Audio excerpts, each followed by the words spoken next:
Yes, hello. I am James Rowlands. Today it's the WNR586. It's NXT Goldrush into Deadline. I'm not alone. I have the pleasure to be joined by our resident NXT expert and New Japan demigod, and of course, honorary member of the House of Torture. It is Monty. How's it going, man?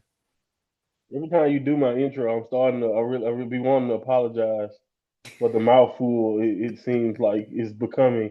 But who knows? I don't think I'll be joining anything after the House of Torture. We'll see. We'll see how that goes. House of Torture itself. Uh, the status of that is up in the air. So we'll talk about that at another time. But anyway, it's good to be back talking about NXT. We have a lot to kind of catch up on, so I'm gonna try not to over talk the intro here, but always a good time catching up with NXT because we're in an interesting era right now, interesting little period, I think, and we haven't even gotten to what's going on in January. So like, it's a lot going on. So I'm ready to talk about it. Let's get caught up because we have so much going on in NXT, and I'm excited to see what you think about what's been going on. Yeah, and as we have done before, we're a little bit behind, but we'll be bang up to date come stand and deliver. And again, usually that time of year, people are listening to the old updates to try and get a little bit more information heading into the big events. So it works out for everybody, really. 5 episodes of NXT, including Gold Rush and Deadline on this update. We also got TNA notes as well, with Clowney Jordan defending against both elegances, and Wes Lee is back with the Rascals as well, which is always good to see. Monty, I mean, he's not called Yeah. Wesley now in Impact, but again, he's back home, so to speak. It's just right. I think that's the one thing about it. It's just right.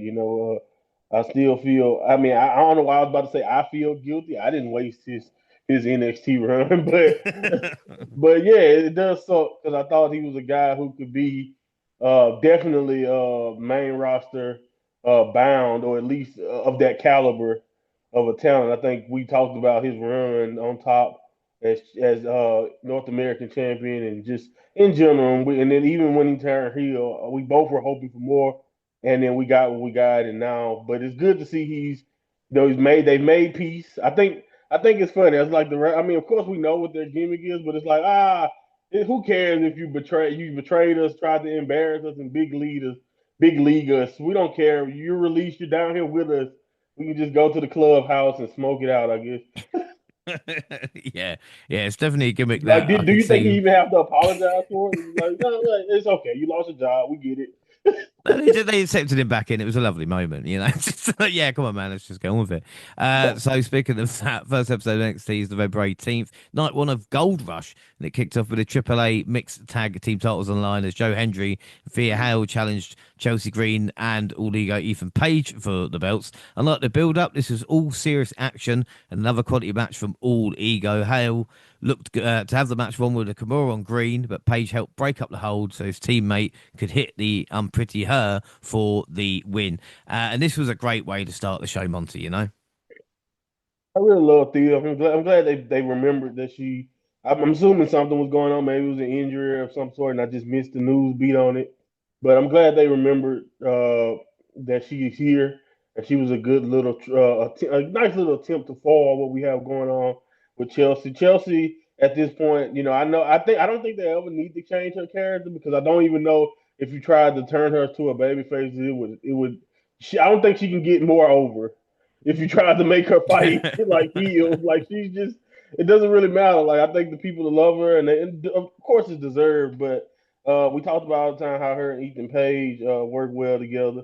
But I thought this was a really good opener. Joe Hendry was effective. They made it look like he meant more. So I thought this was good. I do think that it's interesting how many belts at this point we got in WWE, like with Hmm. Triple H's involvement. But I can't be mad at this, with everybody involved still looking decent and it being a pretty good opener for the show. I thought this turned out well. Yeah, well, it's a great way to start, like we said. Matching gear as well, which I'm always a fan of. Josh Briggs attacked Tavian Heights while he was giving an interview in the crowd. We then had the Women's North America title, Blake Monroe versus Sol Ruka. Monroe focused heavily on Ruka's injured knee during the second half when she had a challenger locked to the submission. Zaria ended up throwing in a towel on her behalf to cost her the match. She tried to tend to her friend. You can see, look at disappointment plastered across Ruka's face. Yet another update, and Zol Ruka, at least there's been developments. This is a Yeah, development, even if it's a shame Zol, like we said, lost the championship. yeah. The slowest to burn. It feels like with this little narrative between those two. But I don't, as much as I know they wanted that to be the focus of the end, and I was still excited to see Ruka and Blake kind of get a chance to do something. And I thought Blake Monroe, again, I really love. It's kind of like when she was in AEW. The best element of Blake Monroe's character is how she can kind of use like you. I think that her beauty or like just the way she approaches it can kind of lull you into a sense of security, but like she's like tough and this one she in this match she was very vicious, and with the attack on Soul leg, I thought Soul sold it really well. And I thought it was cool, man. And even the little kip up on one leg, I was like, okay, even in a match like this where you're trying to be the baby face that's getting beaten down, she did a good job of kind of still shining. But yeah, man, I don't mind it. With the injury angle, I do think that it's a little bit over dramatic, but at this point, obviously, whatever we're going with with Ruka and Zarya is gonna be the most dramatic thing they can drum up. Yeah, without a doubt. Ricky Saints and Obafemi had a face-to-face confrontation in the ring. Trick Williams interrupted, but he was attacked by Miles Bourne with a chair to end the segment. Oba basically said, Daddy is home, and we're getting a rematch at Deadline. Up next was the tag team title match with Evans and Slater challenging Dark State, which was Dion Lennox and Osiris Griffin. As usual, the other members of Dark State tried to help any way they could. Evans accidentally hit his own partner with a frog splash while trying to break up a pin, and this led to Griffin getting a pin for his team to retain. And anything with Javon and Leon Slater in is always going to be entertaining. I'm very biased, you know what I mean?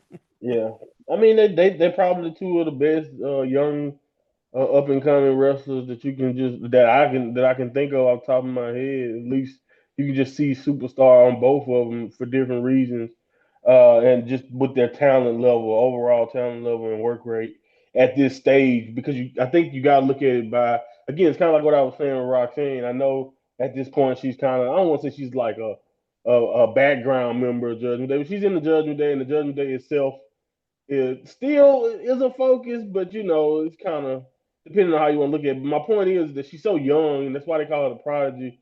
Like based on how long she's been at her age, she has so much more that she can bring to the table. And I don't see how you can look at Javon and even Leon also at their ages, seeing their skill level already at this point, their believability and just how good they already are, and not highlight that these two guys will definitely be superstars in the future. If Impact can hold on to Leon, Yeah, if it's they not can hold happening. on to Leon, he could be. Yeah, I don't think so, but if they can hold on to him, he will definitely be the face of Impact, and I definitely can see Javon being big piece of WWE's future going forward if they're smart enough to continue to hone that talent. But I thought this was okay. This is decent. I do think Lennox and Griffin are, still behind in a sense. But like, look again, look who I'm comparing them to. I'm comparing them to like two Mm. guys that seem like they once in a lifetime talents already. So, we have to see what else they can bring. I'm not sure how much life Dark State as a group have, but I don't think this was bad per se. But like you mentioned, with Javon and Leon, man, you have to be garbage to not have an interesting encounter with them. Yeah, without a doubt. The week's main event was the NXT Women's Championship belt with Tate Paxley defending against former champion JC Jane. First couple of minutes saw them exchange several takedowns and counters, and a somewhat surprising outcome. Jane ended up getting the win to reclaim the NXT title after Izzy Dame took out Paxley with a kick at ringside, officially to turn the culling against her. Um, we joked about this, but they actually did it. Do you know what I mean? Like they just can't help themselves. They can't help themselves with title changes. Yeah, man. I hate to say that it was predictable, but I knew we had some unfinished business. Like I said, I already they haven't hidden it really well at all. That Easy Dame was kind of always I don't want to say just jealous, but it was always I'm using you deal with Tatum Paxley from the beginning. So when Tatum climbed the mountain, I always knew I didn't necessarily know it would be this soon. And I damn sure wasn't expecting them to go right back to JC so soon. But again, I can't really fault them. I thought this was still a pretty good wrestling match in general. I understand why people don't really like tainted finish just in general, or like these stuff, but it is a staple, a storytelling staple. Especially, I mean, I don't know if people notice it, but I'm not trying to say the old man definitely did a number of tainted finishes or like bad ones, but Sean and Triple H love a good screwy main event or like title match finish. But it kind of makes sense when you think about their career, especially Triple H's career. So yeah, I'm not really mad at it. It's a solid storytelling beat, and some even though I was predictable, I still was waiting to see what happens to Tatum going forward because I think she's still one of the most interesting, if not the most interesting woman left in on NXT's roster right now. So I do think this is an opportunity to allow Izzy Dane to be interesting or like be more interesting too. So I didn't mind it from that point of view. And Jason James was solid. So I thought this ended up being a good main event. You know what I mean? But at the same time, the ending again, depending on how you look at it. But I love it. I love it. And if you don't like Jason Jane, I'm sorry because I feel like she's a two-time women's champion. It's like again, there's nothing you can say. It's like I said, you may not like Jason, but at the end of the day, for now, for the rest of eternity, Jason Jane is a two-time NXT Women's Champion, a very coveted women's belt. If you ask me, when you think about WWE's history, people don't talk about that, but the women's belt in NXT has a pretty good lineage for the most part. So, Jason Jane being a two-time champion is a big deal to me. Yeah, without a doubt, like I said, Jace Jane's never leaving NXT, is she? Just when we think she's out, she can win the title and just stay back around. But Her little stands keep telling me that she's gonna pop up on the main roster, but apparently, yeah. I mean, I don't know. Well, we'll see. I don't usually you don't win the world title and don't get called up, so I don't think this is a Wesley uh situation. So eventually she will have to get called up, right? I guess. I don't know. We'll see. well, I remember back in stuff like 1997 when they tried to help the person they didn't like, so they could fight them for the title rather than costing it. But Yeah. oh well. But see, that's my Um, point. Like, I agree, and that's 100% I agree. If you're gonna do the finish, or if you're gonna do something like do the turn after like she helps her or whatever, or after she secures the title shot over on some friendship type of stuff, like do it. Like I don't know, it just like you said, it's more effective ways of doing it than making her lose the belt that you could also have injured her for or whatever you know what I mean. There's so many different creative ways you could do it, but this is the simplest way, and they did yeah, it. Sean has done this so many times before. Yeah. We had AAA, which was November 22nd, and again. I watched a bit of it, which was the number one contendership for the AAA Cruiserweight Championship. John Evans defeating Axiom and Octagon Jr. Eight-man tag team match, Psycho Circus defeating El Ojo. The AAA Mixed Tag Team Championship, Even Page Chelsea Green defeated Mr. Iguana and Lola Vice. And Dominic Mysterio and El Grande Americano defeated El Hijo del Vikingo and Dragon Lee. This wasn't bad. Vikingo turned heel in this to finally make the crowd happy and drawn with the best match. Fox will cover Triple Mania. They also have a weekly show in Mexico, which is this. So I'm not watching it weekly. I didn't know. I did, so that's me done for AAA at this moment in time. Unfortunately, Lucha Bros reunion was ruined by Penta's injury. But I think even more interesting, and you touched on this earlier, Monty, about the amount of championships and the amount of dates. And of course, Dom, who was a AAA, mega champion, injured and kind of Yeah. disappeared off television. Yeah. I mean, and now the Intercontinental title seems to be not even in. They didn't even do a vacant. They haven't even tried. I haven't heard anything about whether they're gonna do like a tournament or anything. Like they said out indefinitely, which is okay. All right, he's out indefinitely. That means the belt's vacant, right? We should be trying to, but no, it's like it's immediately not important, or we're just gonna wait it out until he returns or whatever. Which I don't know exactly how long. Maybe that's determined depending on how long he's actually gonna be gone. But yeah, man, it's one of those things. And like you mentioned, with all the dates and just all the bodies that you're using, and I get wanting to break into the AAA market, but I think that's I think honestly they need to build more guys who are just representing AAA. Like, and I understand they don't necessarily have the confidence that people will watch or maybe sell tickets without WWE guys, but it's just hard when you, like you said, you double, triple, and booking. A lot of times you're more likely to have those things, these type of things happen.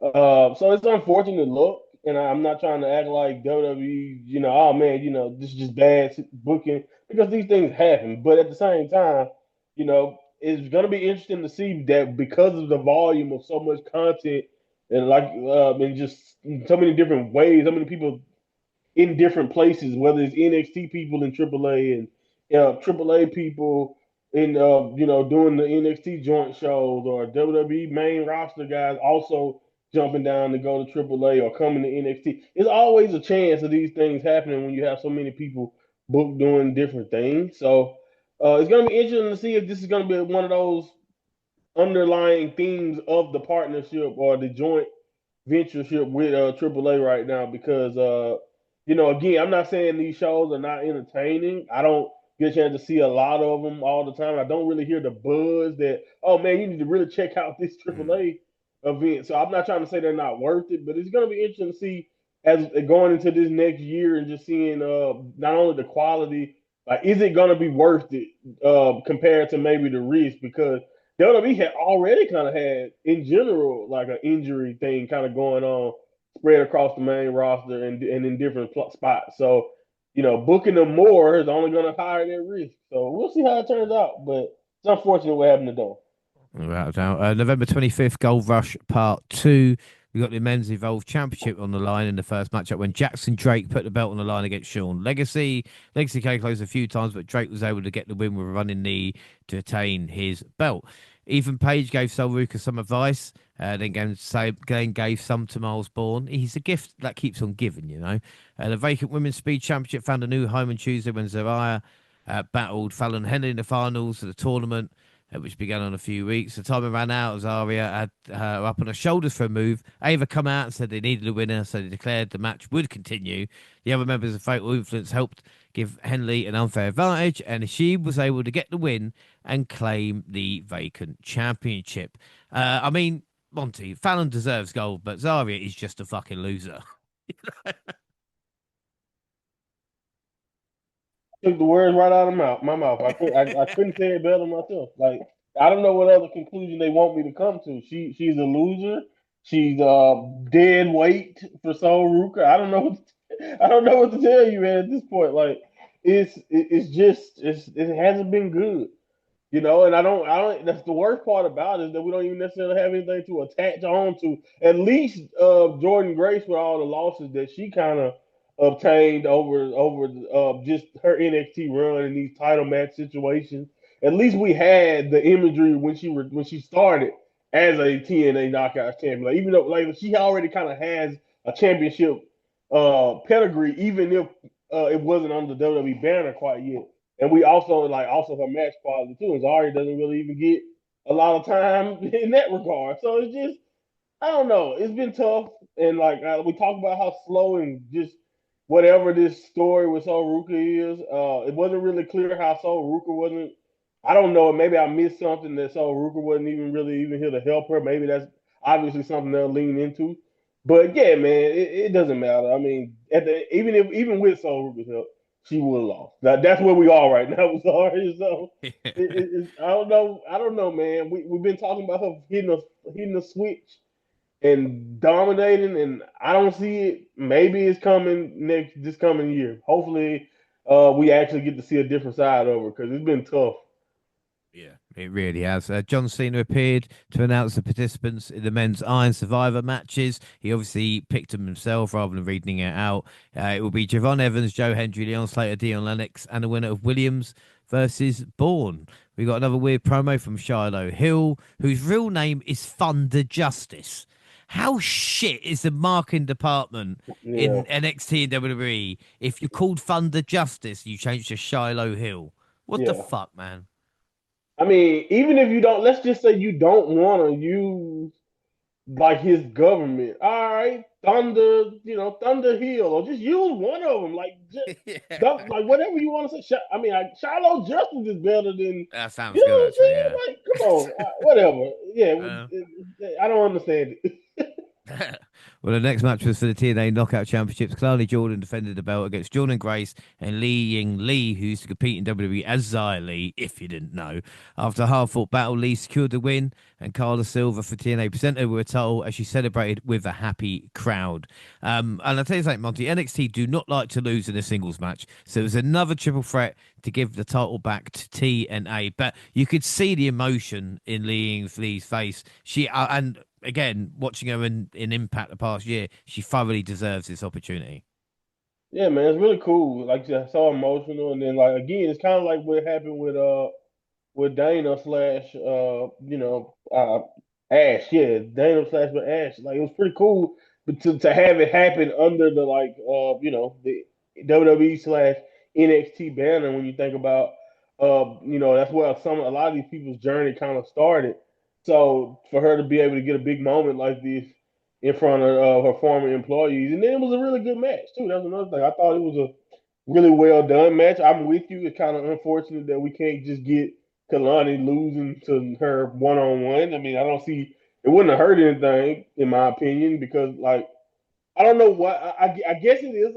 I guess they want people who may not know Impact to perceive NXT as a level above them, or right around the same level, or whatever. I don't know exactly why they work so hard to try to make these things look a certain way. It's like, because in my opinion, at the very least, if you still view NXT as a step down from the main roster, at the very least you gotta look at Impact on the same bar as them. If not, you a step down from Impact also, more so than you would ever be like above. You have people who are literally just starting wrestling, and they got ancient wrestlers like Frankie Kazarian as the champion. You know what I'm saying? But no offense to Frankie, I'm just saying he has more wrestling knowledge in his finger than some of the people that they're trying out on TV. So anyway, I thought this was cool. Jordan was great, obviously, as she typically is. Even if again she's not, on top. Jordan is just a superstar. I think at this point she's kind of, we know what to expect, so it's just kind of like we waiting on them to either pull the trigger and actually give her something in the NXT and let her be on top that way, or it's time to go up because we know what to expect from her. I thought everybody did good though. I mean, even like you said, Lee Ying Lee was really good in this one too. And I haven't watched a lot of her Impact, but from what I understand, she has been given a lot of time and a lot of grace to improve herself also. So I'm really happy for her, and I hope her run as champion end up being, prosperous for Impact in general, because that's the one thing about the whole thing so far. And I'm not trying to reference this to bag on Impact, but I'm still kind of frustrated that Trick Williams did all that work with the title, and it felt like Mike Santana was like superstar face of Impact status, and then immediately he loses it. I'm not sure. Maybe it was a reason for that, but I'm not worried about that right now. Hopefully, Lee Ying Lee can actually have a successful run with it. Yeah, about that. I mean, Lee and Danny Luna are the two TNA knockouts that have been great. So expect them to leave in the next 12 months. The Women's Evolved Championship was the final title match for the Gold Rush episode. Kendall Gray defended the title against Lani Reed, but Ava banned JC Jane and Henley from ringside to keep the fight fair. But Jane and Henley showed up despite being banned from ringside. But Wow. Sinclair I know. Don't you just? I mean, wait. Charlie Dempsey helped them keep them at bay. Gray a stiff super kick, but she turned a moonsault into a German suplex for hitting her finisher for the win. Yeah, I mean, this is. I hate it sometimes. I hate it. It annoys me. But it seems Reed is as successful as Jasmine Nix. So I mean, that's a good thing, you know. Yeah, she looked okay though. It wasn't that long of a match. I think WWE really likes Kim. I mean, not just because you evolve, which again, championship number 1,000. I don't know if anybody I don't remember the evolve anything about evolve until they pop up on these NXT shows, and I'm just like, oh yeah, I gotta remember these guys Yeah, too. another name. Great. Right. But they really like Kendall Gray. I've obviously noticed she will probably be a mainstay on the actual NXT roster sooner than later. I think we all especially going into this year, I can definitely see her. on TV a lot, which they already have been peppering her in a lot. But yeah, this is okay. Simple. She overcame basically the numbers, which makes her better than even JC James contenders for most of her run. When you think about it, when you think about what she actually just accomplished, even if she was only fighting basically like you said, the Jasmine Nix stand in, which again we'll see about Laney. I'll give it some time. She was okay here, not a lot of time to really just like have an opinion, but I thought this was fine. Yeah, for the Women's Iron Survivor, seeing announced Sol Ruka, Lola Vice, Clarny Jordan, Jordan Grace, and Kendall Gray. Cena praised each competitive video, noting their strength and expressed excitement to see you rise to the top. Thanks for Class. making my point, John, that you guys like Kendall Gray. Yeah, exactly. This week's main event was a qualifying bout for the Iron Survivor, with Miles Bourne taking on Trick Williams for the last open spot. Bourne began to build some momentum. He drove Trick's knee into the steel stairs. He hit two of his finishes in a row to get the pin and advance to Deadline in the Iron Survivor match. As the show was ending, Dark State came out to surround Bourne in the ring. Hendry, Slater, and Evans showed up to offer some backup, ending the show in a 4-on-4 standoff. Um, okay, Miles Bourne beat Trick. I'm fine. I just, it's fine. It's fine. I like It was Miles. also abruptly. It ended out of nowhere, you know. Mm. And like I like Miles, at least I see the potential and the athleticism and the look, but he's not necessarily oozing character either at the moment. But you have to give it. Yeah, I guess I'll give him again. He makes up for it with like some pretty good athleticism, so I understand the investment. And I understand making Trick kind of put him over. I think this felt like to me, even I'm not just using hindsight here when I say this, but when I saw the result and I watched the match eventually, I was like, okay, this feels like one of those put a young guy over on the way out type of deals. And even though I didn't know at the time whether or not where Trick would be or what he was doing, I just felt I've been saying it for the longest. He's been knocking on the door for what's next, especially after kind of getting out of the way of Obafemi and Javon and Rick. Kind of get after doing that thing, he's really been kind of just being entertaining, don't get me wrong, but just waiting for the right time for them to actually pull the trigger on using him on the main roster. And I thought this was a little, nod to give Bourne some love on the way out or give him a little boost on the way out. But I thought it was an okay match overall. Like you said, you came away from it like okay. But yeah, I wish they could have got a little bit more of anything actually like an actual angle to make them feel more gratified for a guy for Bourne overcoming a guy like Trick. But again, I understand how it goes. Like it's just, they have a lot. Again, we just talked about what 3, 4 different promotions kind of involved in NXT in these 3 matches. So unfortunately, we're losing a little bit of that logical storytelling that I think we got a lot of when it was just an NXT focus show. Yeah, right there. And I think week two, Gold Rush, like I said, did suffer because of that. I mean, week one, a few big matches, and it's like, oh, okay, we're getting involved title twice on the show. Great, you know. Right. Oh, wow. Yeah. But big news from TNA. TNA Wrestling officially announced he had reached a multi-year television deal with AMC starting on January 15th, 2026. It'll air every Thursday, 9 p.m. to 11 p.m. Of course, this shouldn't affect the UK or people watching on TNA Plus, but Monty, I think it is quite a big deal. I mean, AMC, I know Walking Dead's on it, but apart Yeah. from that, I'm not sure. But this, I mean, they're touting it as a really big deal, and fair play to them. It is a big deal, man, because they was kind of I hate the I'm not gonna use this word, but they was kind of banished from network TV for a while and just that nobody wanted the property. I mention all the time. If you want to talk about the promotion that never dies, like they are legit the Matt Hardy old catchphrase promotion of wrestling. Like they Impact will survive it all. Or like my grandfather would say that like they're like a cockroach. It just won't you step on it and just keep moving. That's the impact. They should have been gone a long time ago. I know that's not a flattering. It should get it on a uh, poster. What I mean? A yeah, cockroach of the impact wrestling wrestling, world. a cockroach, exactly, exactly. But yeah, the point is though, it's really cool, man. When you think about how low things were at a time, and just like, and honestly, I think me and you both can agree that while they were kind of building themselves up and they had that wealth of talent that's kind of went everywhere, like a Josh Alexander and Speedball and some of these other people. Like this might not even be some of Impact's best work, and they secured a pretty good deal for themselves and actually are putting a spotlight again. And I really just hope that they decide now, since they secured this deal, hopefully they just start to build more towards the future, not have to lean so much on just like WWE talent and lean more on their own.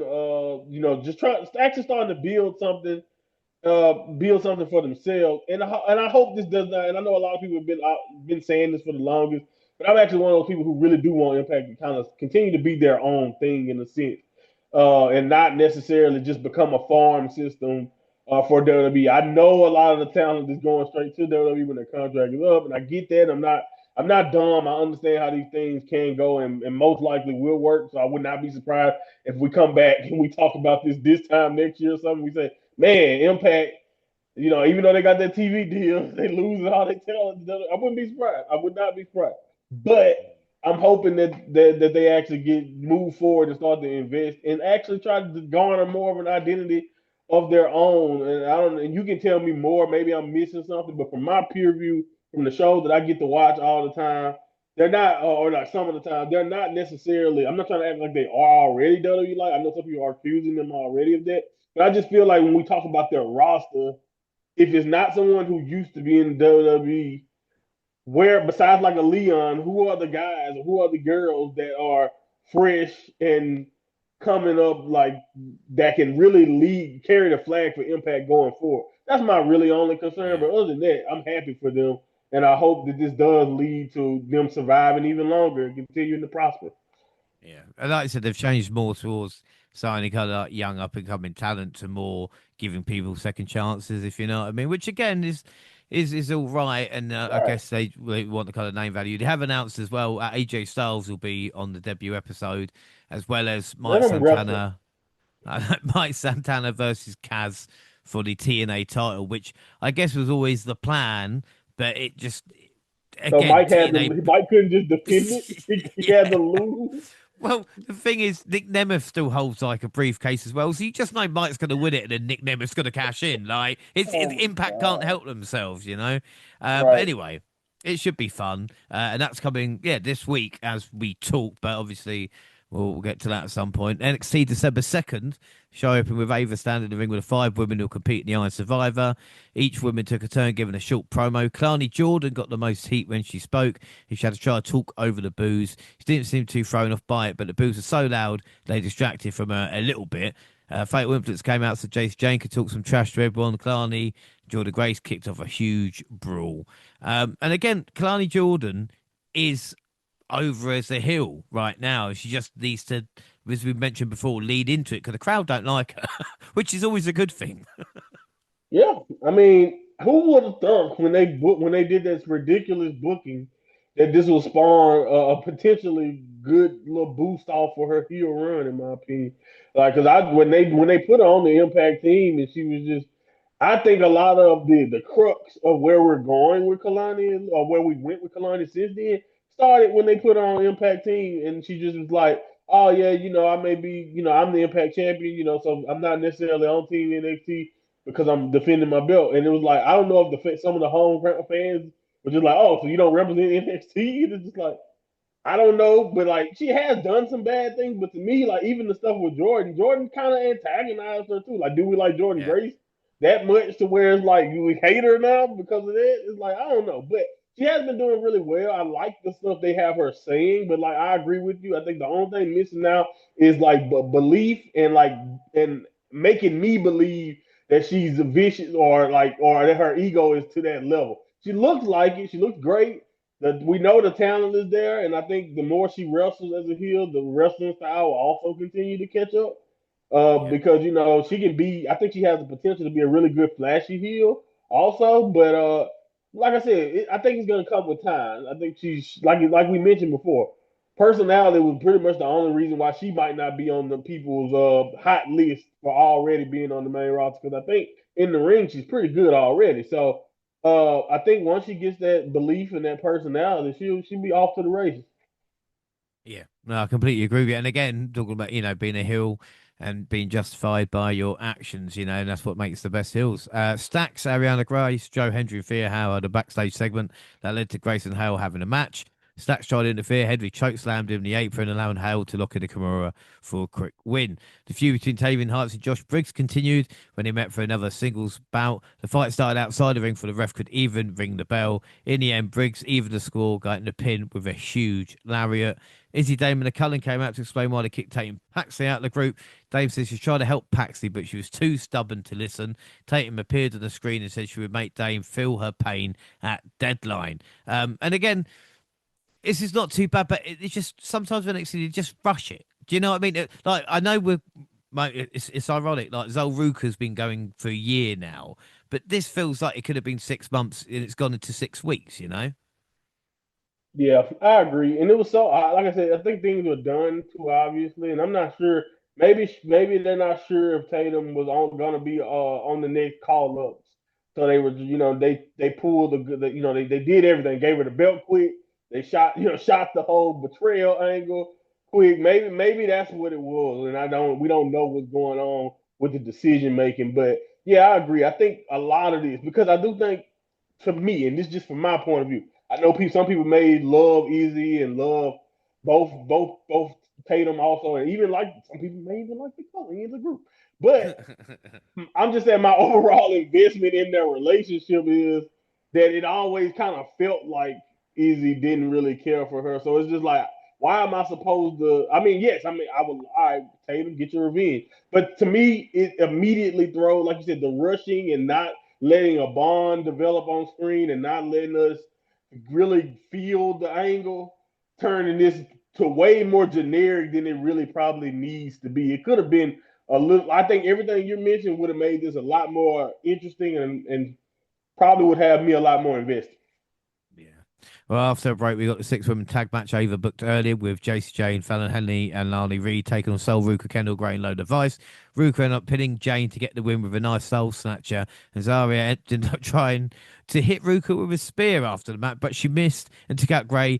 This caused a huge argument between her and Ruka because Wow. she tried to take her head off with a spear. Of course, it started an argument. Of course it did. Of course it did. And again, not only is she's a loser, she's an idiot. My favorite type of loser. A big, strong idiot. You got, man, she has a bright future. We think about all the great, successful WWE big, strong idiots. I can't think of that many, James. No. I can't. I really can't. I can't think of that many. Successful is the word that messes you up. I can think of plenty of the people they made look crazy, but I don't know, man. I didn't mind it because I'm like, all right. But see, again, it's like we take one step forward, but then they don't want to take that step, and I'm just waiting. Can we just get to the step? I think we all know a step is coming. Whether it's gonna be Soul doing it, and finally stabbing her in the back, or whether it's gonna be Zarya just go ahead and just take your aggression for being a loser out on her. Like, either way it go, we need to get there because all of this halfway, or let's just make them fight, or oh, they finally got some tension. We've been watching them for a long time, y'all. I don't. The argument ain't gonna do much for me. Let's get to it. Let's get to it. Something gotta all, happen. all we want is some middle ground between, like I said, a year compared to, like I said, a month. So Yeah, just exactly. so in between. That's all we ask. Lucian Price and Bronco Nima of OTM faced Chase Hughes, Uriah Connors, and Khalil Dixon. Price and Nima hit their finisher for a quick win. Dion Lennox was shown giving his title back to Saquon Sugars backstage. Isn't the Freebird rule in effect anyway, I, or doesn't oh, that count? Like, what's I thought so. I'm not sure. I could have sworn this entire time they all were tag champions. Maybe we were wrong. If that's the case, why haven't Saquon Sugars or the other James or whoever, whichever I think it's James, why aren't they fighting for yeah? singles belts or something? Then I I just don't know. I maybe when Biggie left, New Day, they were just like, you know what, Yeah, only yeah. two Screw the now, new bird rule. no more Yeah. threesomes. Yeah. um, Right. Main event was Dark State versus Joe Hendry, Leon Slater, Javon Evans, and Miles Bourne. The person who got the win for the Babyface team would get to pick the spot in the Iron Survivor match. If any from Dark State won, Lennox got to pick. Bourne ended up stealing the pin for his team and got the win and earned the right to choose his spot. And then Saints and Ober signed their contract for Deadline, and it will open the show. I mean, that was a bit of a surprise, and it made me think, well, there's no way the NXT title is changing hands now, is it? Yeah, no, yeah, that was very interesting turn of events there. Interesting turn of events. We move on to DNA notes. Brooks Jensen beat the hometown man. Mike Santana destroyed Robert Stone. Yes, Robert Stone and Brooks Jensen are still around. Team NXT Stacks, Tyson DePoint, Wow. Tyreek Igwe, and Lexus King defeated Team TNA, which was Steve Macklin, the Hardys, and Cedric Alexander. Let's just take that in for a second, all right? Damn, Let's take that in. what a team they beat. It's like a dream team of TNA versus who could they get from NXT. But NXT celebrated a victory, and then we got to final resolution, and surely TNA would pick up business, and they did. Mike Santana beat Charlie Dempsey, but then all of a sudden, like some weird acid trip, Stacks beat Steve Macklin for the international title thanks to Lexus King. I just I just don't know sometimes with TNA. Why Stacks? You know, out of everybody, could have been Dempsey. Like, what's going on here, man? And now you see what I meant. Now you see what I mean. Can we please get out of this weird twilight zone where Impact is like, I don't even know. Maybe they think Impact is next to Evolve instead of next to even with Evolve instead of NXT. Like, what are we doing? I honestly, I don't know. And then Lee and Lee defended versus the tag team partner Zaya Brookside.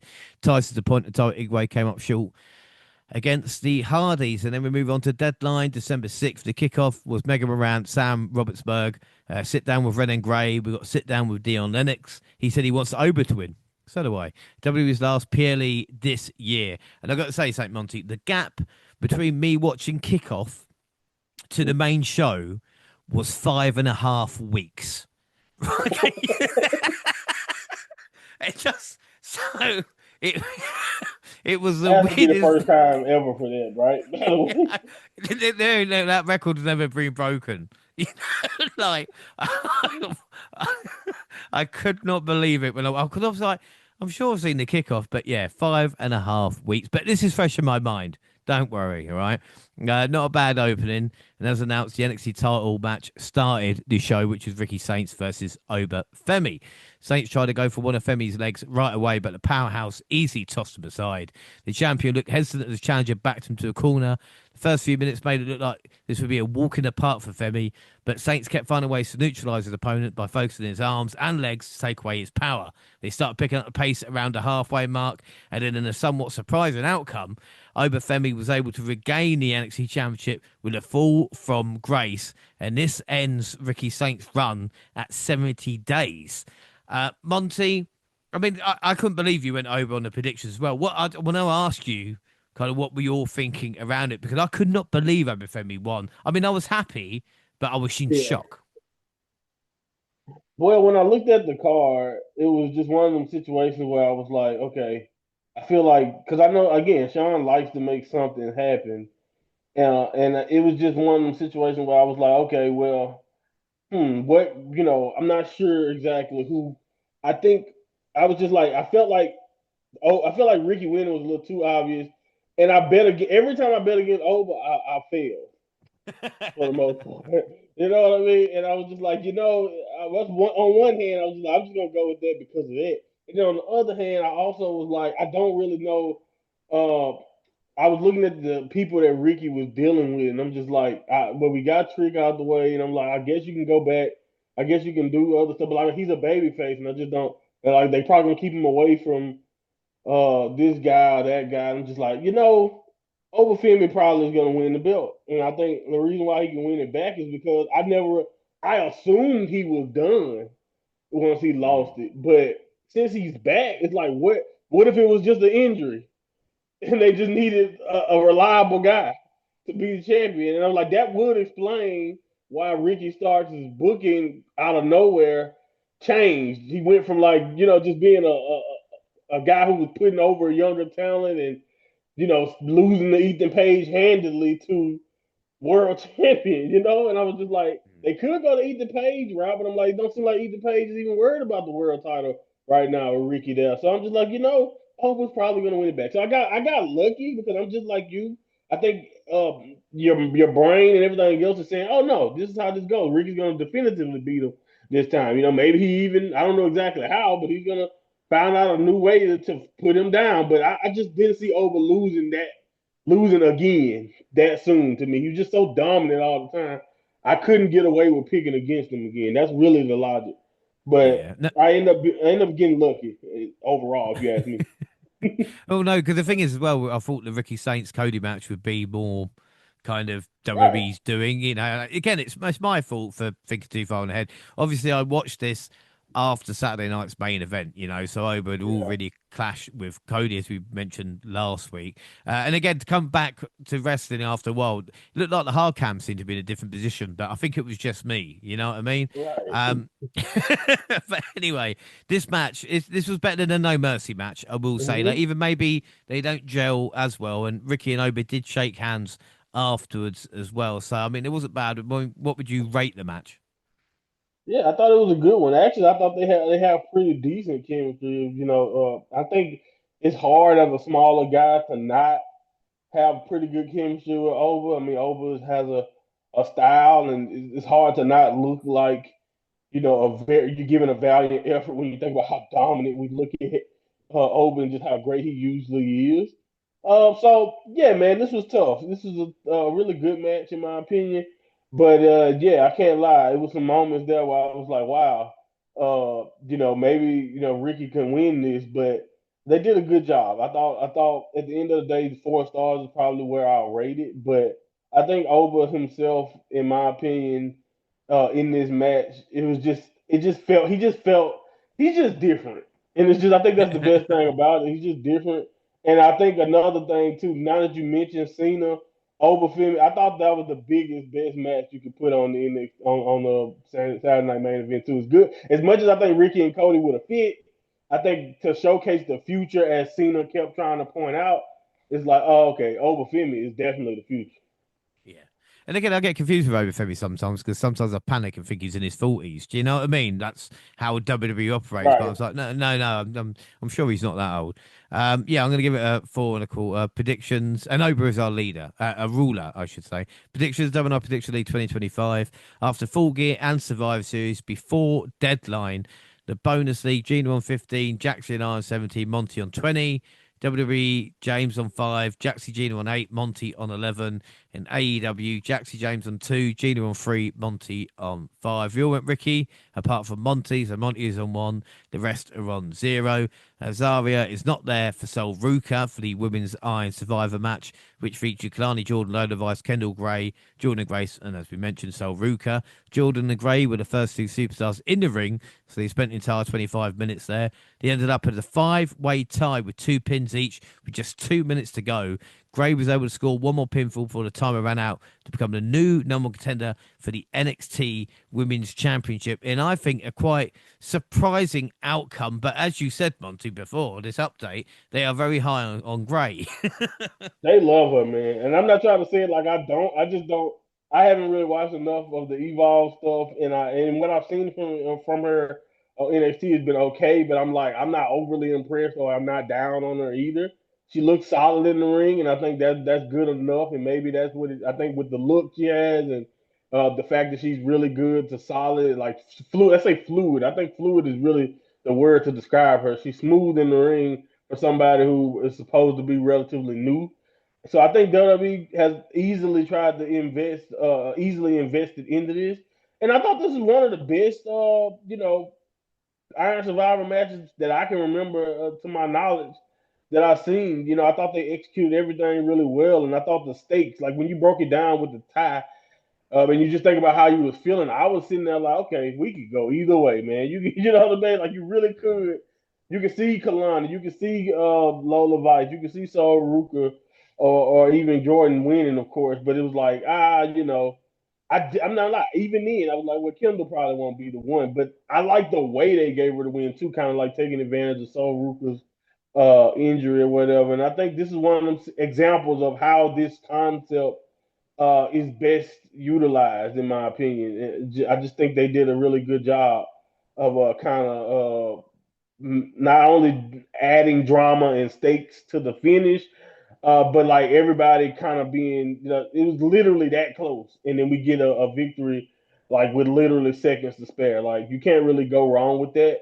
And I thought that was pretty good. I was almost also interested in what the hell happens. Is it just like sudden death, next fall wins if everybody ties? That would have been a cool little ending too. So just straight up fatal four way if everybody ties. But yeah, man. Again, I don't think you can really ask for much more from this concept when you really think about it. And even whether you like Kendall Gray or know anything about her at this moment, I thought she showed enough in this match to be like, okay, I can accept it. And also, I thought just the way they executed it saved me from being really like annoyed by anything. Even if I'm like, okay, Grace, man, Grace can't win no big matches, Yeah, and what is the point of her? Like that was my right, note. Like, what is the point of Jordan Grace yeah. right now? Yeah, man, she can't win no big matches in NXT at all. And, you know, at least Saul Rooker got the out of the injury and all her drama. Lola Vice is kind of in the same vein. Can't really get the big victory. And then, you know, at least Kalani had just kind of came off a title reign. So I'm not really so feeling so bad for her either. So other than that, it was what it was. But yeah, man, I thought they executed it well enough for me to be like, okay, I'm annoyed by that, but the match was good. Yeah, I mean, I don't mind the match type. All tried hard, didn't they? Like I said, another injury angle. This time with Sol Ruka, and then I mean another name for me to learn. But I think sometimes it's shock for shock's sake. And I don't know. I know people say, "Oh, we need a result, PLE or pay per view or something." But sometimes you don't. I don't think the story dictates it. But like I said, I thought the match is good, and I think the more we see these types of matches, the more the better they'll get as well. If you know what I mean, people get more accustomed to it. What would you give out of five? I gave it 4 1/4. Thought they did really well. Yeah, 4 1/4. I'm going to give it a 4.5. Really good stuff. Predictions. Jaxie went Soul. The rest went for Jordan Grace. So Monty's on one. The rest are on zero. Miles Bourne had a choice to make. What number would he pick? And he chose number 3. Great. The Jordans were still fighting backstage as the men's North American Championship was on the line when Mr. Iguana challenged All Ego Ethan Page for the title. While a good portion of this bout was designed for comedy, they tried to mix in some wrestling too. Mr. Iguana hit several high flying moves that popped the crowd, and All Ego sold them all perfectly. And despite a good effort from the challenger, Page was able to hit the twisted grin for a clean win to retain the North American Championship. Monty, what's your thoughts on the match? And Ethan Page is the forever champion at the moment. Do you know what I mean? They don't need to take the title off him anytime soon. Yeah, and I just love I love the pacing of it. You know, it's like it's really weird to me how I see superstar or potential in Ricky, and they don't really book Ricky in that way. But I think Ethan, they've done a great job of just slow burning, taking their time, giving him whatever opponent you can get, and just having just like I just really love everything about his run. And now, like coming in, like if you told me they both were going into coming from AEW and going into NXT, and who I thought would prosper in WWE, I would have definitely said Ricky easily. But if you just really look at the way things have gone, and I'm not just trying to compare them to him. He just seemed like a logical comparison, but I don't. It's probably not always all the way fair to compare Ricky to him. But Ethan's run has just been excellently done, excellently booked. And even though this match to me wasn't really like the greatest thing, and I do think Mr. Iguana it can be an acquired taste, as they say. You know, like I don't. It may not be for everybody. It's definitely a comedy style, and if you don't like comedy wrestling, maybe it can be annoying. But I do think at the end of the day, it was cool. And I thought Ethan again carried his weight as a heel is just insane to me, and I think I don't know exactly. I'm not gonna lie or say anything because I've been wrong many times on people's ceiling, but I just don't see how Ethan Page won't be one of the bigger stars going forward with this style of not just the style of booking in this particular match, but just overall. So I'm with you. Like keep the North American title on Ethan for as long as you can until we can find someone worthy or capable enough to that we feel like can dethrone him, or until you think it's time for him to do something else. But Ethan Page is great, and I thought Iguana was funny here, and I thought this was a good little match to kind of transition us to the next part of the show because if you think about the first two matches and the quality we got from the women and the quality we have from the world title match, this was a nice little breather. Yeah, without a doubt. I mean, Mr. Garner didn't have a great night, but he still made me laugh, especially playing dead. I did get some Yeah, that was flashbacks. I a got some funny. flashbacks with Goldust in this matchup as well. Just tongue, But again, all ego, just anything he's given, he does well with it. It's always Mm-hmm. good. What would you score out of five? I'll give it 3.5. I'll give it three quarters prediction. We want Paige, so Monty on two, and the rest get a point. Yes. Kendall Gray was interviewed. She's got a lot of emotions going on. Ruka said if she was fully fit, she would have won. Oh, bitch. Oba confronted all of Dark State because, he doesn't care. The reputation of Dark State being him and Oba's just like, I'll fucking face you. I don't give a shit. Izzy Dave versus Tatum Paxley was next with Sean Spears and Nico Vance trying to distract Paxley, but it didn't work. Dame looked like she was going to comfort Paxley. She cried, but the former champion turned her sadness to anger and hit a few punches. Dame tricked her into a hug at ringside so she could throw her into steel stairs. Dame had control for a long time. Paxley eventually began building some momentum. Thanks to the distraction though from Spears, Dame was able to hit a finisher to get the pin and the win. Monty, what were your thoughts on this? Because I thought the acting was okay. Mm-hmm. There was a lot of acting in this. Yeah, man, I think Easy.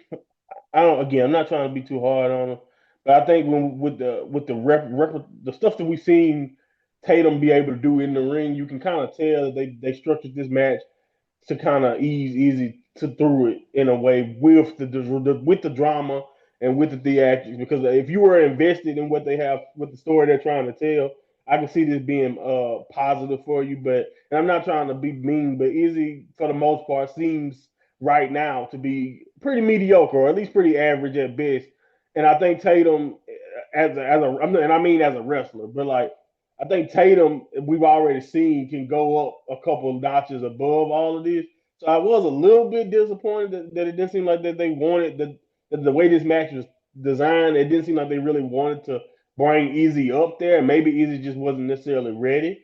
But to be fair to them, I do like you mentioned, they definitely were trying to get noticed for like dramatic acting because and I think again this is a great example of why what you said makes more sense. Like if you gave us the time and like you said maybe half the time that you're giving us with Sol Ruka and Zarya for this, maybe this acting could even be more believable or even a more entertaining for someone like me who don't really see the bond that they supposedly ever really had. Like I do get that Izzy kind of comforted her or was there for her when she was kind of around with no friends and using the dolls. But I didn't really look at their bond as being that tight, especially. But to be fair to them, also, the culling, usually when they pop up on my screen, I ignore everything about them being, the little weird codes or whatever they are. So that's not necessarily on Easy and Tatum. But anyway, like I said, like you said, a lot of acting but not really the best wrestling or the most interesting wrestling. But I think that was by design, and they had a story that they were trying to tell. So kudos for telling the story. But yeah, not really the most interesting match in my opinion. Right. And Tatum's turning into Nikki Cross in front of her eyes, it seems, as well, with the emotions. And how Yeah, this match didn't end in a count out is beyond me. All right. I'm just saying, guys. like, you were supposed to I'm, be too enthralled by the acting, James, to notice it. I'm just saying, guys. All right. Because someone's going to lose by count out, and it's going to be the quickest count out in NXT history, and this one, they just let Yeah. it go. But, so out of five for this, what will you give it? 3. Yeah, I'll give it a 3.5. I mean, like you said, they didn't have a lot to work with. Predictions: Gina went Pax, rest went Izzy. So Monty's on three, James Jackson on two, Gina on one.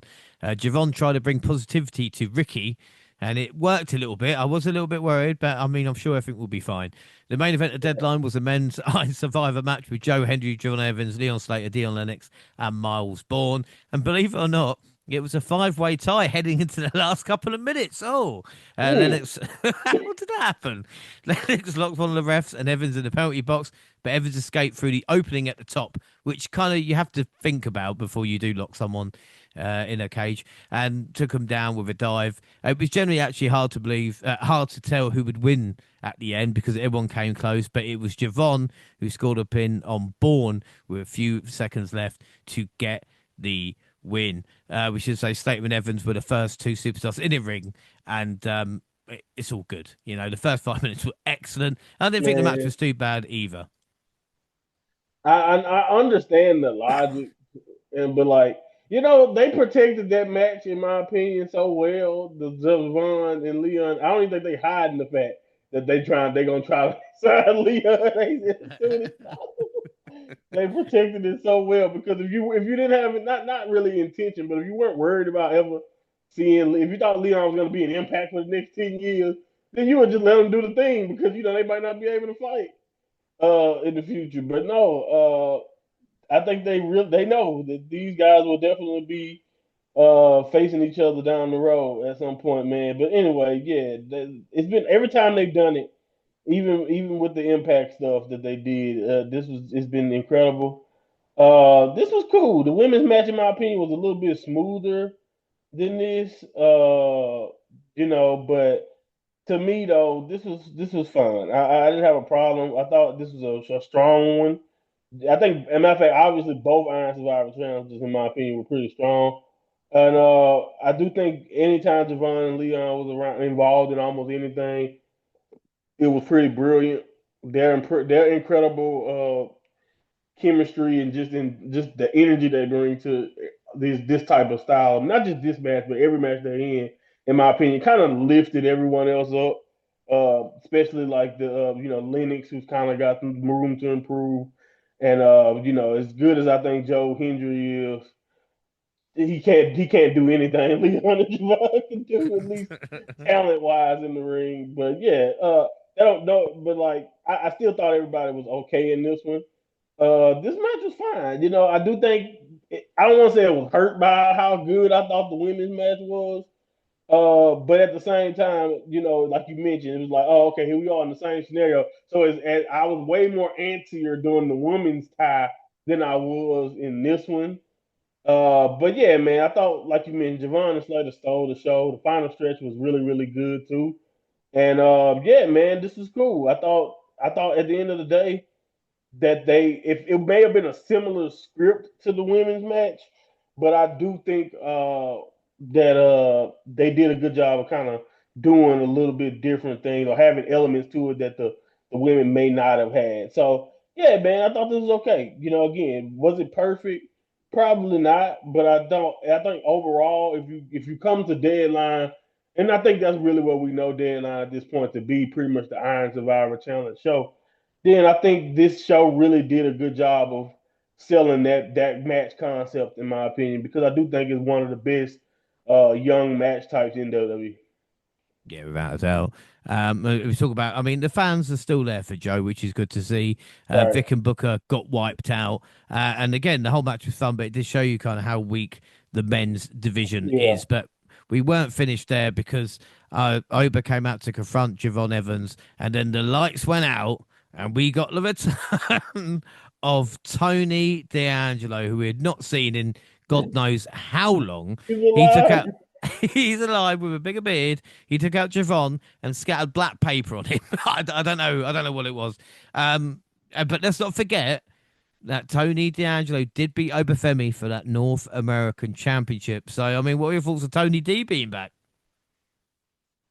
Yeah, I mean, it was cool. It was good. It was a nice little surprise. I love that they treated him like a big deal because I think, like what you just mentioned, not only did this match kind of highlight it, but we've been talking about it this entire time, man. That we don't have a lot to work with when you think about the main event scene, and not even the main event scene. I mean, look who Ethan Page is pretty much fighting for the North American title. No offense to anybody he's fighting, but there's been a lot of Triple A. There's been a lot of intertwining of Impact and other talent. There's not really they're not really getting a lot of male NXT talent that are real, that are legit threats to Ethan Page, even much less where we are now with Oba or like in the world title picture. So it was good to see Tony D back because I do think we were kind of missing him, but I was interested to see like what's gonna be different. Is this are we just continuing the mafioso role and just gonna role play that he's just been away? He went back to the old country or something? Like what happened? Or is this a new incarnation of him? He looked like you say, he looked like $1 million in my opinion. And it'd be interesting to see what this run for him overall will turn out to be. I didn't really know exactly what to make of it, but I do think, like you said, having him come out to Overfemi, hitting those beats of who's the last person to actually who put Overfemi down. Other than Ricky, like we saw him get the revenge against Ricky, but he's never really been able. He never really got back against Tony D. So it was a little. It definitely played in my head. I think the way they wanted it to play, which is like, okay, Tony D is next up, or is going to be in the picture going forward. But other than that, I just had a bunch of questions to see, as far as what's next for him. But I'm happy to see him because they do need some more world championship caliber depth to the men's division, and I wonder how he feels about Stacks being a champion. Exactly. Yeah. I mean, this is the thing, isn't it? He's come back to a completely different world, really. But it'd be interesting to say, like I said, a lot of questions. What would you give the main event out of five then? I gave both the survivors a 4 and a quarter. So this is 4 and a quarter. Well, I'm going to give it a 4.5. Predictions. Jaxie went Joe. Gina went Javon. I'm guessing. No, I think the rest. Jaxie went Joe. The rest went Javon. Sorry, it said Test went, and I got really confused. And I went Test not even in the match. So Molly's on 4. Gina James on 3. Gina Jaxie on 2. So the prediction league after deadline, just Wells, Collide, and Monty gets another point. So Gina on 15, James and Jackson on 17, Monty on 21. I would congratulate you, Monty, but what's the point? What's the point? Fair, fair. I'll be more excited when we start getting into Wrestle Kingdom and Rumble. At the moment, we're just landing the plane. So match of the night then, for me, was the men's Iron Survivor. Monty, what would you give as your match? Since I basically put them on like a similar tier, but I thought the women's was a little smoother. I'll go with the women's Iron Survivor. And MVP for me, it's got to be Obafemi. And overall score, I'm going to give it an 8.5, which is not great for an NXT event. Yeah, I think that's fair. I think eight. I think I give it an 8. But yeah, I agree. I thought it was a really good show. But again, I think we kind of run into a thing with them to where it's like we are, and this is I don't want to have a shade because again, I love what we watch. I love NXT, but it is nowhere near where we were. Where we cannot ever compare it to takeover qualities anymore. They are not capable, I think they're doing way too many to give us the perfection almost that those takeover qualities were back in the day. And maybe we'll get something to scratch that itch again with stand and deliver and all of that. But at the same time, going into the new year, it'd be interesting to see if they realized all of these, like for example, Gold Rush, and then you have, this show, and then you have basically a special every month, and then you have NXT characters on at AAA. Like it's so much, and then they're also on Impact shows. So we have so much NXT talent like just being spread around, and it's good for them to get that experience. Don't get me wrong, but does that intercept the quality of our monthly PLEs at this point, to the point to where they're not even really capable of giving us those massive, impactful takeover quality PLEs anymore. That's the one interesting thing about it to me. But I think 8 is fair to be honest. And MVP, yeah, over him is definitely MVP. Yeah, he's got to be MVP. We move on to NXT December 9th. We've got a recap of Deadline. And then we went live in the arena for Obafemi's entrance to celebrate regaining the NXT title from Saints. He gave a promo which he promised to defeat Cody on Saturday. And he was interrupted by Saints music. Ricky congratulated him on his win, but he also said he isn't going to go the back of the line again. He demanded a rematch for the title right before Javon Evans came out to remind him he won the Iron Survivor match and earned a title shot. And he didn't want to wait until January to get it. He challenged Femi to put the title on the line tonight, but Saints said he should wait until it could be Saints versus Evans for the title instead. Evans then convinced him it should be his turn. The Saints actually agreed with him. Femi agreed to give him the title shot tonight to end the segment. And I know, Monty, this is a massive deal, but how fucking small did Ricky look? He looked tiny next to Open Javon. Even with John, I was like, how fucking tall is he? It's the hair, I think. No, but Devon is actually a little tall. He's young. I know he's young, and that may make you think he's smaller than he is, but he's definitely over 6 feet, and I think, and I wish it wasn't the case, but unfortunately, matter of fact, Javon is 6'5", so Wow. he's yeah. So Javon put muscle on. I seen people talk about Javon and say, "Oh, he don't give me superstar vibes quite yet, or whatever." If he puts not even a lot of muscle, just a little bit Wow. of, if he turns up a little bit, Yeah. he's the same height as Trick Williams. They're literally the same height. So like, yeah, man, like no, Wow. no, no, yeah, it's insane. So yeah, no, he's a young guy, but he has that height that he has that that vertical leap. So we know he can jump out of the ring, and I think that just makes people assume he's a little guy. But like I'm gonna be honest, I didn't know he was exactly 6'5". I knew he was over 6 feet because you can tell by looking. But no, he's a 6'5" kid, and that is insane. And like poor Ricky is just a normal. He's my height. He's tiny. Ricky is 6 foot, but he's 6 foot. That's not bad. He's like 2 inches short, or like an inch shorter than Shawn Michaels. Like in modern day wrestling, Ricky is not a bad height.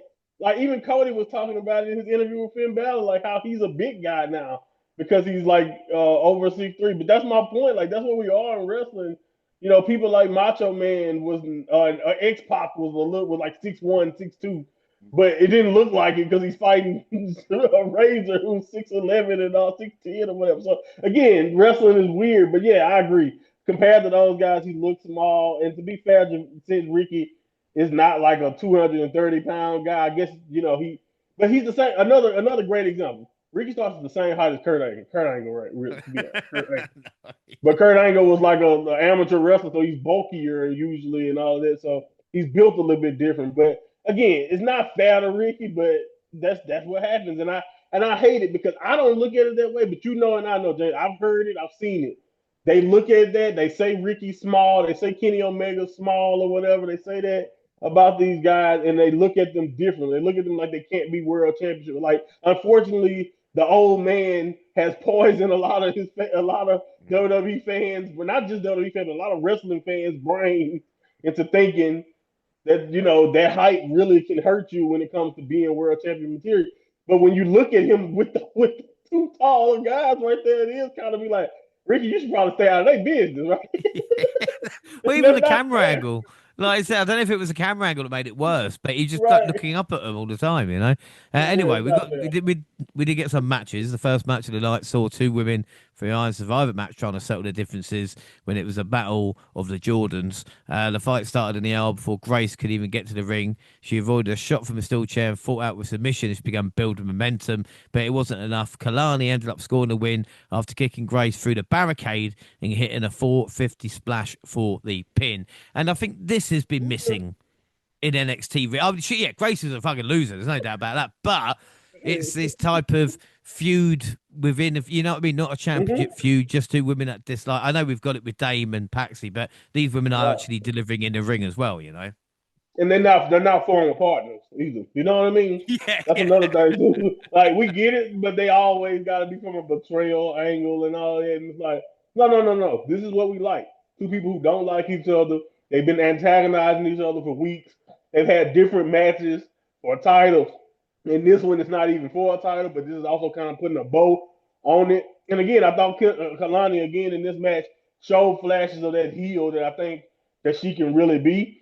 And she's an awesome athlete. We know what Jordan is, and Jordan is phenomenal. And unfortunately, that Jordan. This is how I know we. This is how I know we really love Jordan, and we know how good she really is because she's a loser just like Zarya, and I don't feel the same way at Yeah. all about about her compared to Zarya. So in the back of my mind, I see main roster, but with the way Zarya acting or the way she's been depicted, it's like, wow, she might be in NXT as long as Jason Jane at this point.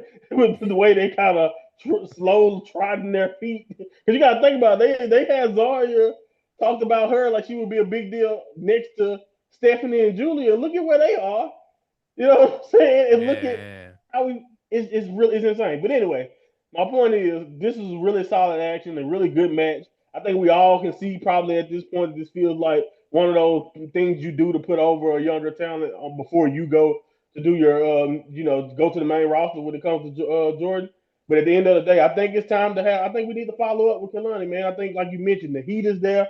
I think the belief in herself as a heel will only come with more TV time and more match time.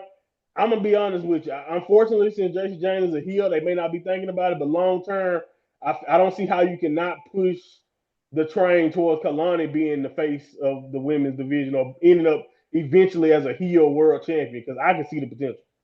Yeah, it'd be funny if she just kicked out JC Jane and then Fatal Influence called something else. You know what I mean? And just carry on that Yeah, cycle. But yeah. we'll see what happens. I don't want JC Jane as a face run. Just anybody listening. Blake Monroe came out and said she was going to host an open challenge with Ava's blessing. Several women came out to claim the title shot, but it was Thea Hale who got to the ring first. She made Monroe tap to the Kimura, but there was no bell or no ref in the ring, so the match was ever underway. Then the segment just ended abruptly, and we went backstage for a weird interview with Shiloh Hill, who went, I mean, as you do. Uh, we went to the ring for his debut against Lexus King. Hill took out his fake tooth and handed it to the ref. He scored the win with a pretty simple finisher. And Monty, I don't like him. I just don't like him. I don't know why, but I just don't. Which one? Lex is a, No, is sorry, you can say Lexus the King. No, same sorry, thing about both. no, Shiloh Hill. I mean, Lexus King. He's fine. In again, well done for having a job still, But Right. with Shiloh Hill, it's like this is the Undertaker's. I could give a No, I fuck. agree. What's the Undertaker fucking know about anything now? Do you know what I mean? No offense to him.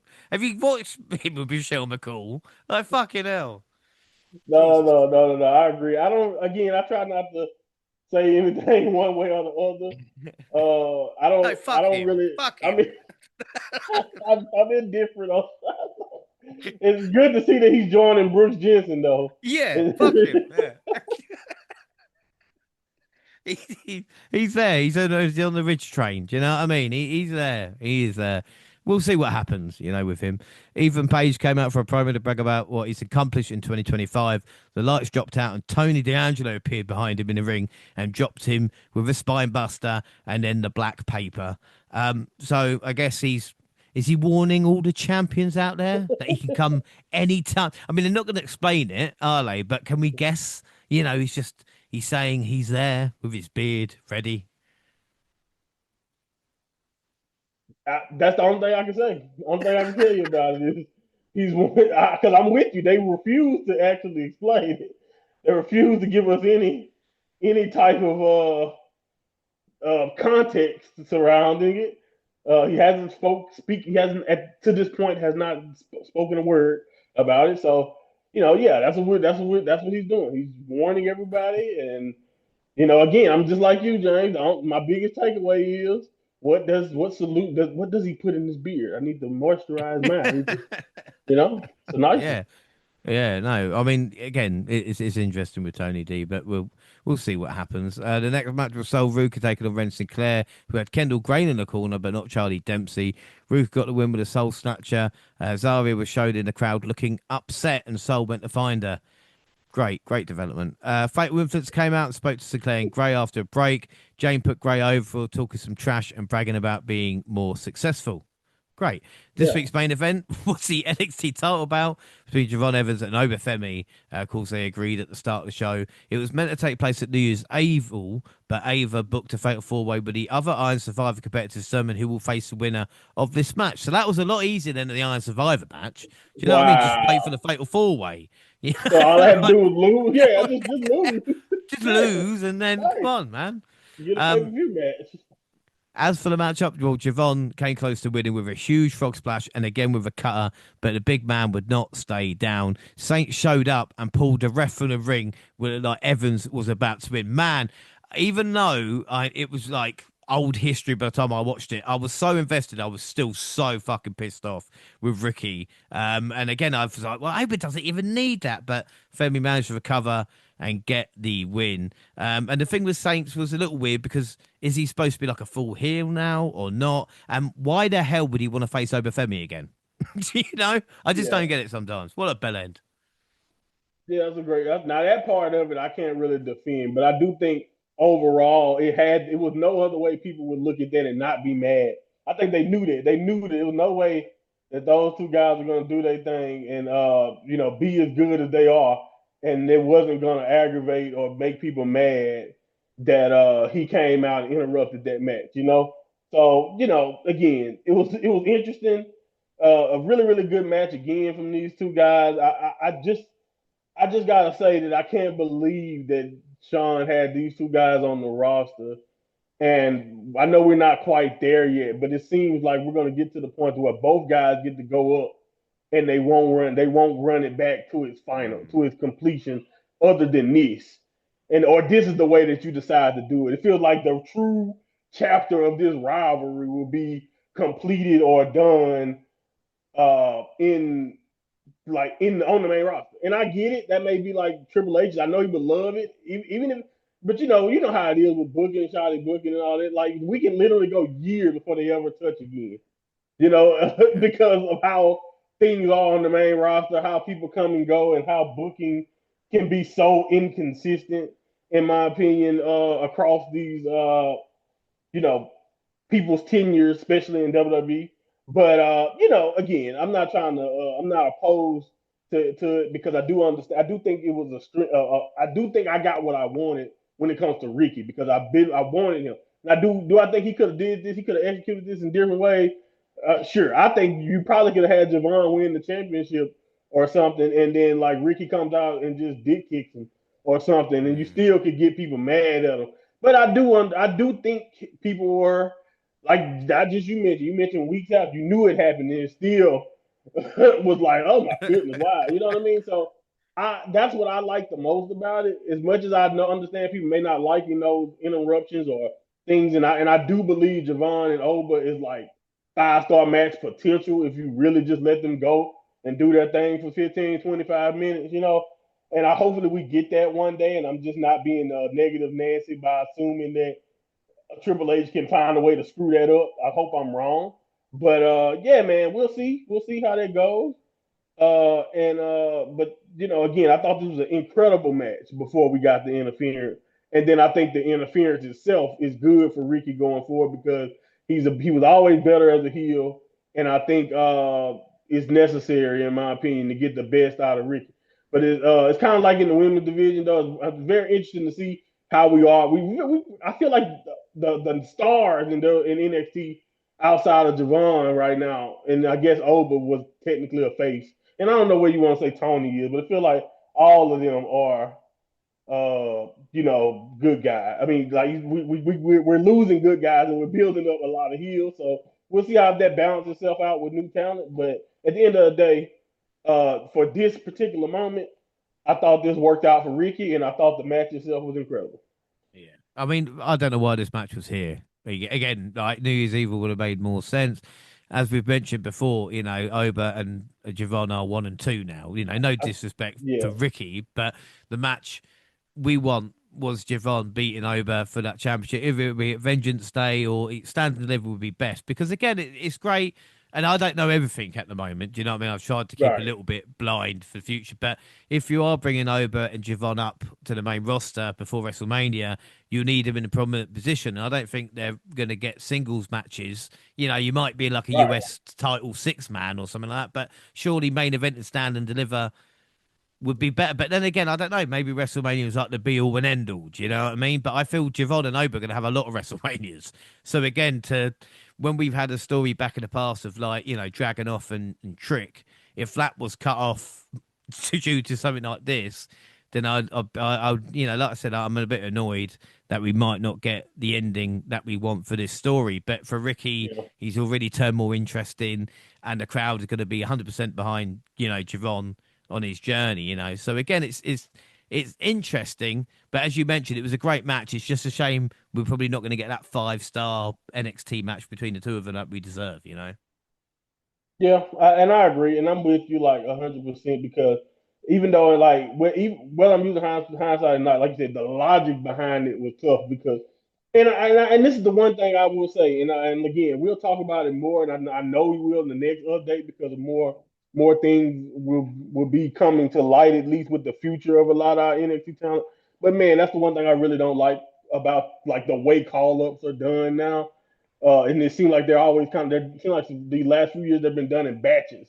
Like it was a lot of stuff that I felt like Stephanie and Julia, even as good as they were, hell, we didn't go back to Tiffany Stratton before that. Like I felt like could have done a lot more in NXT, even if you thought they were ready. And that's why it's so hilarious. They haven't said it in a while, so maybe they truly understand that NXT is just developmental. But it's hard for you to ever get that whole third brand thing off the ground if you won't allow storylines to even get to where we wanted to get before it's time for these guys to potentially go, or even the potential of them going is ruining how fast or how soon we get certain things. Because I'm with you, there's no way that this just should have been a main event NXT thing. And like you do all of that for Iron Survivor just to throw it away that next week. You know what I'm saying? Or like the Yeah. next show, pretty much for the title match. It's just like, come on, man. Like that's yeah, it's just very, very weird uses, and it's hard for me to believe that that's not influenced because they weren't sure they would even have these guys in January. Well, yeah, I thought it was an injury when the match wasn't like news. I thought, oh, it's an injury, or I'll find out about it. But no, they just kind of, like you said, booked it early. And it's like we talk about who's next in line then, and what Tony D versus Miles Bourne for the championship. You know what I mean? Or something Whew. like that. It's yeah, The I know. future, the future is looking weird, bro. I'll tell you that right now. I don't even want. I'm not. I don't want to spoil the rest, but the future looks very, very weird in the men's division, especially. And TNA Lexus King beat Matt Cardona. Let that sink in, everybody. And then the main event, Danny Wow. Luna beat Indy Hartwell in a good dog collar match. The finish was a bit shit. And our last episode of NXT, December 16th, the show opened with a recap of what happened at Saturday night's main event with Obafemi, Sol Ruka, Jerron Evans, and Leon Slater, and transitioned into the events of Deadline with Ricky Saints costing Evans' shot at the NXT title. Evans was shown waiting for Saints in the parking lot before we went live in the arena. We did review Saturday night's main event last week. But again, I thought it was really interesting hearing like Jaxie's and Gina's views on like Sol Rook and maybe other people they don't watch weekly like we do. Do you know what I mean? And again, I think it's a Yeah. great test for them as well. Just say the first part of it again. Like I said, I think it's good when talk about Jaxie and Gina's opinion, like Sol Rook and stuff like that, because we're in Yeah. it, aren't we? You know what I mean? Whereas they Right. can look at it and say like, oh, this is I thought that was interesting last week. Yeah, yeah, yeah. Well, it really was because to kind of see what they think. Because like you said, when you watch week to week and you've seen her repertoire, you've seen the steps she's taken to even get to even looking like a straight up surfer. You know what I mean? In her gimmick and kind of like how they highlighted what the gear looked like to them and all of that. And it was just like, yeah, that's really, really cool. It's something that you don't really think about from our perspective because we watch them week to week. We see the week to week changes. We see the improvement. We see all of this stuff when it comes to Sol Ruka, and we see superstar already because we've seen so much more. And it's still in the not so sure phase because they pretty much only seen maybe a PLE match here and there. Maybe they like you said, maybe their only time really seeing her was the John Cena showcase. So yeah, man, it's really interesting, and I think that's the kind of cool thing of having still kind of doing NXT. Me and you, we still do these shows like this, and then we get to do the bigger shows and get to see everyone's opinion. And I think it's going to be really more interesting too going forward as more of the people we watch develop, like a Trick Williams, for example, as they transition to the next level. It'll be interesting to see more and more what they think of the overs and stuff like that. Even though I think it's obvious that Over like a superstar to us, it'll be cool to see just like what is it that attracts you to Oberfin before you even see how dominant he really can be? Yeah, exactly. Yeah, and I thought the NXT talent did excellent on Saturday night's main event. But we start the NXT with the women's North American title bout between Blake Monroe and Thea Hale. Unfortunately, the end of this fell flat due to what appeared to be a miscommunication. Hale pinned Monroe in the moment looked like it was supposed to lead to a kick out. Even Hale looked confused. Monroe's music began to play, then it switched to Hale's, and she was crowned the new North American champion. Like we said, it felt like a botched ending. It might not be intended. Blake might have had the wind knocked out of her as well, which can happen Can in the happen. ring. But it was interesting. I'm not going to lie. Yeah, and I seen people trying to throw blame, and I just like I don't understand where these fans come from. Like maybe this is me. Maybe I'm jaded because I'm much more of a wrestling nerd, and I've seen pretty much almost everything possible. Almost I feel like that can happen in a ring. Like these things happen. Is it great?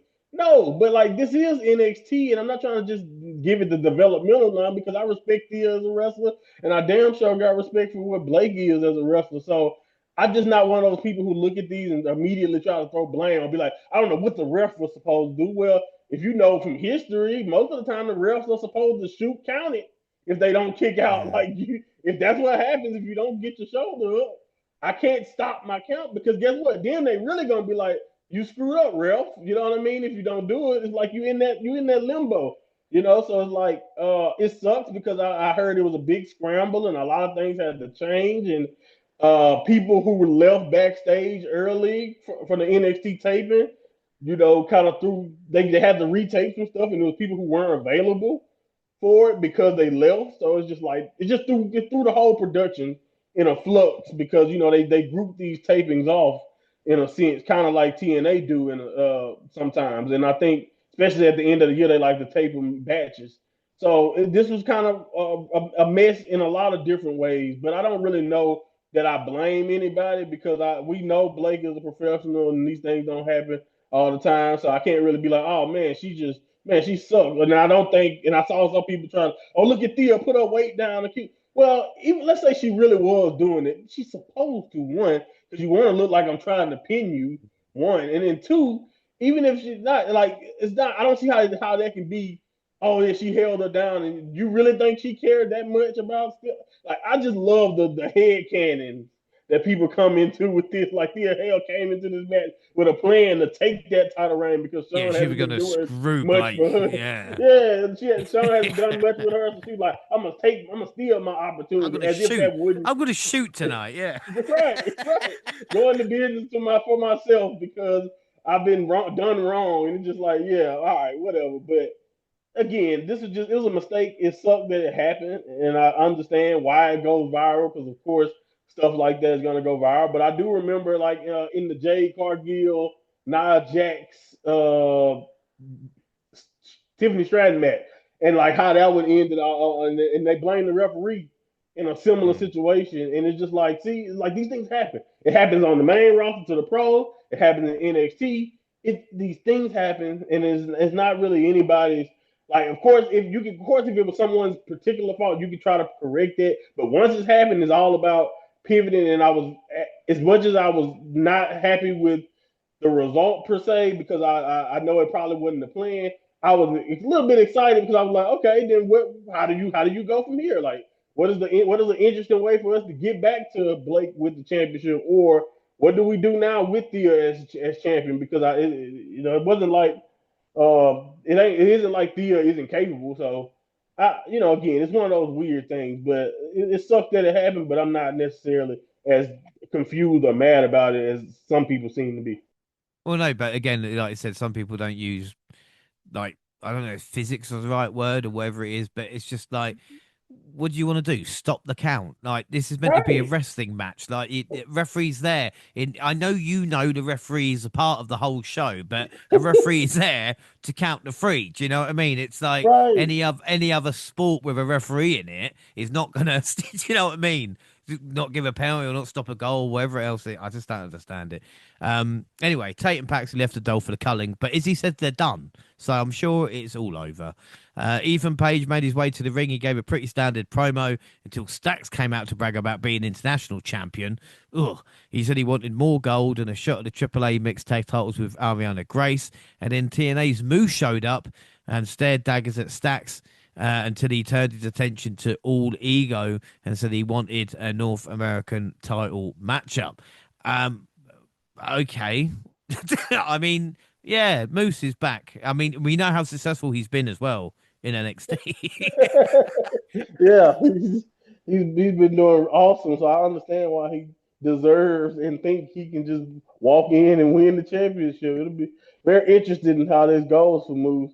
I don't have a problem with it, but this goes back again to what I said earlier about where we at in the men's division, man. Like Ethan Page, I don't know when. As a matter of fact, I think Tavion Heights might be the last legit NXT talent he has fought for his championship at this point. After that, it's been any AAA person you can find. It's been and another other Impact talent. So again, Ethan Page is a Swiss Army knife right now for them. So I understand it. Use them as much as you can, but they are thin when it comes to men in NXT right now. At least credible men, they feel like fighting Ethan Page. Yeah, it's crazy. Leon Slater got Javon Evans to leave the car park because he was waiting for Ricky Saints because it was cold, which makes sense, you know. Logic. Yeah, I mean, why would you wait around after a short run? I didn't know this because the thing with NXT and WWE now is that talents just disappear and then show up a couple of months later, and we never get told why. But Yeah. apparently, Hank and Tank were in the Noah promotion, which I didn't know about, and I didn't realize they're missing. No offense to Hank and Tank, but did you know they were on like a sabbatical, so to speak? Like, I didn't know. No clue. No No, clue at no. all. And again, not to made that point about the singles division. It's even deader in the tag division, man. It's even there. So of course I didn't know because, like you mentioned, when Hank and Tank lost the belts, they kind of disappeared anyway. So I didn't know they were doing something else. But okay, welcome back. I guess. Yeah, it's Welcome not like back. they can like do a vignette or something like that explaining where they went, you know. It But would have they been were back nice. in. I don't know. They were back against Houston Price and Bronco Nima. Hank ended up getting a pin with his team with the inside cradle. Apparently, that puts them even at one each. So we'll likely get a rubber match. I mean, and the question is, Monty, I was like, who the fuck are the tag team champions? Do you know what I mean? Right. I was watching it, I'm going, what the fuck has happened? Oh, it's Dark Dang. State. Dark I was State, isn't about it? to say, how Yeah, could you forget? We only have three teams. yeah. How could you Oh, God. forget? Dion Lennox doesn't even want to be a fucking champion. Anyway, Ricky Saints was the man shown arriving in the SUV during the tag match. He made his way to the ring after the break to talk about why he cost Javon Evans the NXT Championship. At well, not at Deadline, but obviously the week after. He had several security guards surrounding the ring. The crowd booed Saints as he was not there to apologise. He said to come to NXT to prove he's as good as he says he is. He claimed he tried to give Evans some advice but failed to listen and paid the price. The young OG showed up and went after Saints, which was easy since the security team left one side of the ring unguarded, you know, which again might have to think through for future. Saints took control and sent him into the steel stairs for clearing off the announce table, and he put Evans through the table with his finisher to end the segment. But Monty, the crowd are ready to hate Ricky. And rightly so, I will say. Rightly so. Yeah. Rightly so. Again, we have a nobody's probably more beloved and have and deservedly so also because he earned it than Javon at this point, really in the men's division. So not only that, but just I think again Ricky naturally because you got to think about it. In my opinion, too, and I don't think they did this on purpose, but I'm just saying as a viewer, Ricky has talked a lot of big game, but he hasn't proven or shown a lot of anything if you really think about his WWE run. Especially when he was a babyface. And a lot of times, in my opinion, that really fits a heel, in my opinion. And we, outside of me knowing that he's just a great heel anyway. So I think the cockiness and stuff is going to start to show itself back up. And I think Ricky's going to start doing what he has to take because you know what can make up that 5 inch or whatever height difference if Ricky starts to cheat. You know what I mean? Yeah, Like yeah, that'll yeah, help him a major bit because I think if you're not going to be believable as an underdog in this situation, he's going to have to do again even Melo is even shorter than what Ricky was, in my opinion, and I feel like he was cocky and he showcased his talent. Now, to be fair, Melo was a lot better than most of the people he was wrestling when he was in Yeah. NXT. But my point is that I feel like Ricky is going to shine in the role if done right, and I think the failure or the inconsistency of his face run booking has kind of aided how much people might have a distaste for him. Besides the fact that he's literally attacking and bullying basically the biggest star and most popular guy right now in NXT. Yeah, without a doubt. We had Ren QCC versus Fatal Influence. Henry and Reed were out first take on Sinclair and Gray in tag action. The match ended with Gray getting submission win over Reed with an armbar. And the main event was the Fatal Four Way with the four men who lost the Iron Survivor match to find the challenger for Femi's NXT titles. All four men got right into the fight, but Slater and Hendry were tossed out early so Lennox and Bourne could have a brief exchange. Nobody had a clear advantage, so the outcome was less predictable than usual. In the end, Slater got the win with a 450 swanton on Bourne to become the new #1 contender. Wow, I wasn't expecting Leon Slater to get the win, but I am pleased, and TNA must be fucking terrified. Everything I said about Kendall Gray, you could almost double down on it with Leon like times 100. Man, I'm trying to tell you, like I don't know what more proof Impact or anybody needs. No one should be surprised. And again, I hate it because I don't want Impact to become another farm system. Even though whether we know it or not, it already kind of feels like when you really think about where we are, it does kind of feel like another farm system, especially when you start breaking down what's been going on Impact itself by comparison. It's just like, how the hell do you, when you're watching Impact, you don't sometimes you'll be like, well, it just feels like alternate NXT, you know what I'm saying? Just like it just feels like a different NXT in a sense. But outside of some veterans and other people who show their faces in Impact, who don't really have any ties to WWE, but yeah, man, is I don't know. I love Leon and I get it. I knew the second they allowed him to come over that he would win them over because like I think we've been talking about this for years. Even before he kind of even debuted in Impact, we knew that Leon had the potential to be one of those guys. And I think I just think Impact need to do whatever they can. I don't know. I don't think they can do much because they can't offer the spotlight. They can't offer probably even anywhere close to the money. And WWE's notorious for not really giving you a lot of money starting out. But my point is, I don't think Impact can do it. Maybe that's what they would need to do. They would need to give him as much money as they possibly can to hope that he can continue to wave the banner for Impact. But I don't know, man. But I think decisions like this makes it hard to believe that WWE will not be hunting him down as soon as that contract ends. But again, this was a really good match. That the finisher is awesome to see, and him versus Obafemi. I mean, I don't know how you can be not just as excited about that as we were, as we always are whenever him and Javon was about to match up. So, it's again, Oba is this mountain to be over that you want to try to overcome, and it just reminded me of like the chemistry that him and Wes Lee had, and it reminds me of the chemistry that Oba and Javon has in that same sense. And I think Leon will shine in that type of match also. Yeah, I think without a doubt, Leon is the man right now. I just want to mention Booker quickly because he was singing Joe's theme and that was hilarious. But I want to mention he got taken out the previous week NXT and taken out a Deadline. So I don't know if the production staff have got a problem with him or something like that. But Booker, you keep being you. And finally, NXT TNA notes. Yes, TNA. Team TNA, which was Mike Santana, Jeff Hardy, Steve Macklin, and Santino Marella. Matt Hardy was trying to get in the ring, but couldn't, thanks to Vincent and his tag team that I've completely forgot right now and don't really like. But anyway, they defeated Team NXT, Brooks Jensen, Stacks, Tyson DuPont, Tyra Igwe, and Lexus King in a steel cage match. No surprise Jensen was pinned.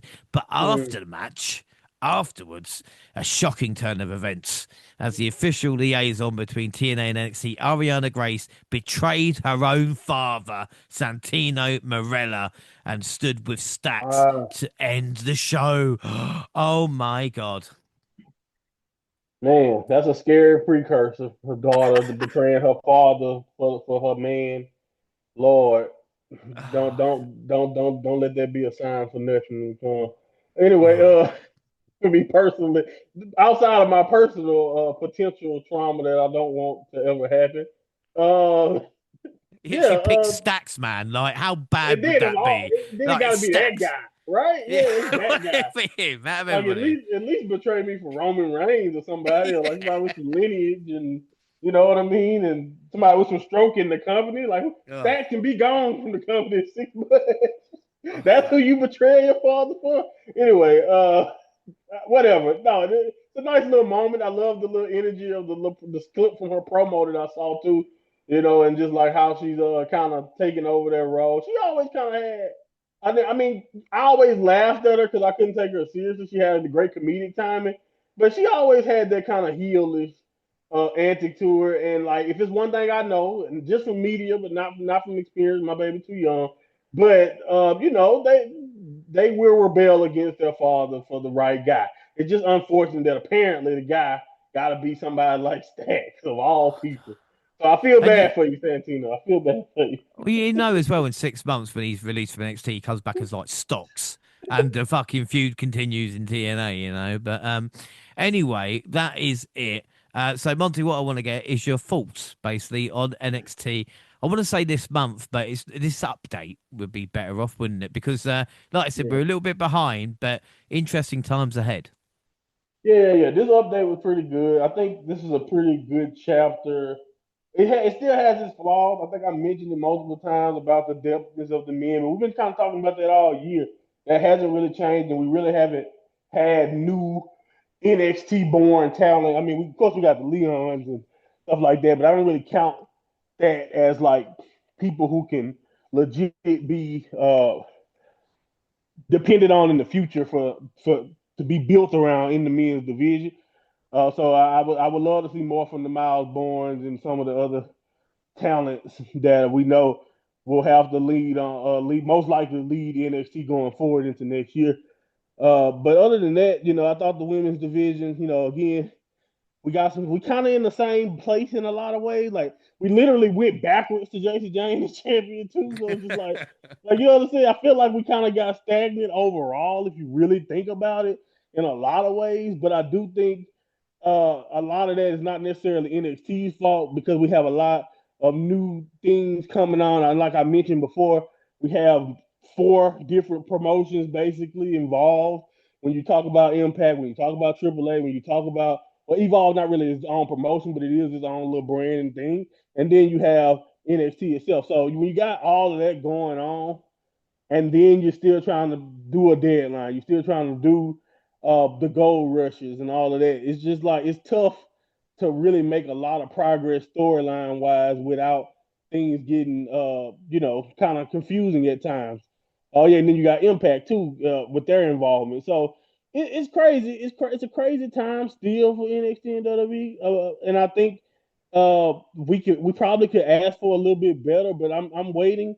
I think we closed this chapter on this little era with the working. Even though I know they're still going to be working together next year, I'm just saying with this talent for the most part, we seem to be closing some chapters here with like the Jordan Graces and like I'm not sure exactly about with a lot of the guys, but even some of those guys seem like we are at the end of the gate, and this is the way their story in NXT could be ending. We will see, but yeah, overall, I would probably say solid, but like kind of stagnant. And I think we'll see going into the new year what we'll get from what I understand and speaking from like 100% from hindsight and what I know.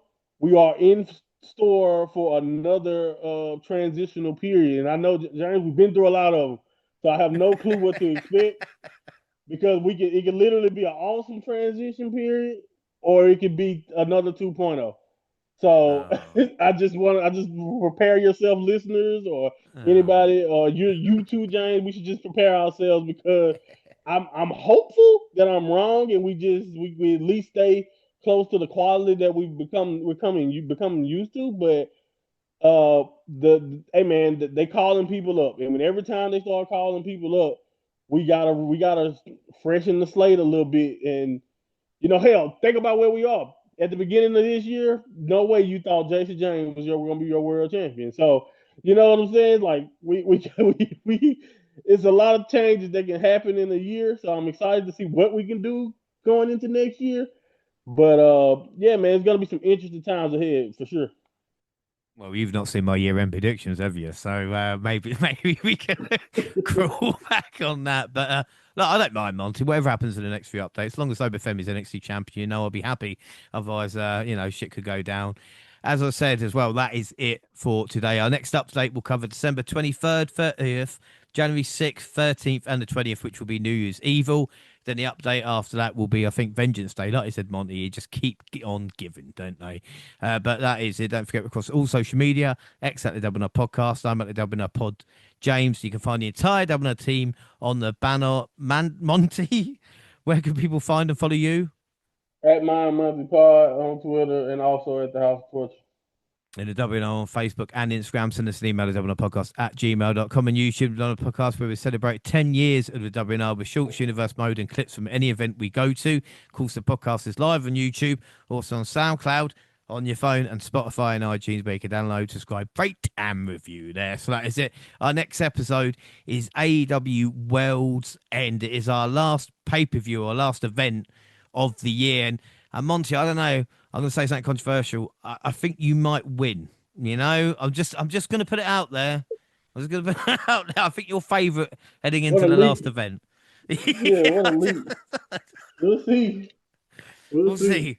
We don't know. Until then, I've been James Rowlands and I was joined by the mind of Monty. Monty, thank you for joining for another update. And like I said, we will catch up, won't we? We always do. We always do. Now, to be fair, it seems like there's a show of some sort every freaking week. So I'm like, but we're gonna put in the work. We're gonna catch up, guys. Don't worry. We're going to get it. We're going to get it. But that is it. Thanks for listening, buddy. Bye.